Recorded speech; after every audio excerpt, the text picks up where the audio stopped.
This is the first of 3 recordings to show you how to use each of the tools in Intel's Tools for Student-Centered Learning. I've given you the link to this page that I'm viewing here in your assignments, and then I'll give you a video vignette of each of the 3 tools. We're going to start with Visual Ranking Tool, and I'm going to click on Learn More about the Visual Ranking Tool here just to show you a little bit more about it. Now each of these tools is set up in the same way. So when you open one and then a second and a third one, you should see some familiarity as to how each of these pages are set up.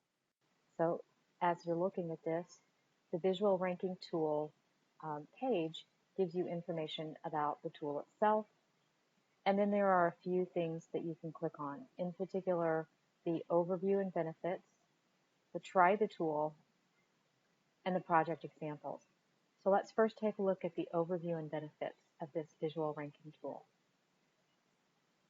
The Visual Ranking Tool is not a tool that you would use to list or to do a checklist of things.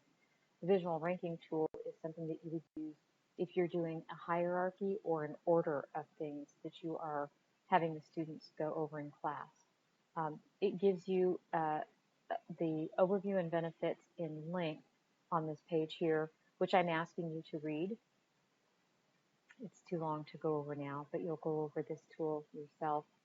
And then you can go back to the previous page, or I believe it links to the pages here. So as you can see, there's a breadcrumb trail here. It says Overview and Benefits.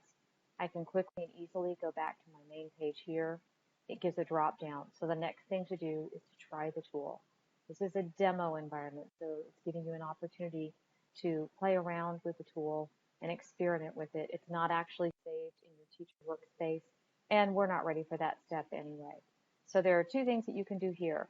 You can do a demo of the tool, and then you can do a tutorial of the tool. Okay, so I would like you to take a look at that. Now going back then, I want you to look at project examples. And that's the third and final thing that I'd ask you to look at in this Visual Ranking Tool. So it gives you some examples of just what can I use this tool for, what are some lesson or project ideas that I can use to get started in my thinking about what I'm going to do in my own unit, in my own project, in my own lesson. The unit plans are some that are a little more broad, so you're covering a unit and you're using this tool within a unit, and the project ideas give you ideas within a project that might be smaller than a unit.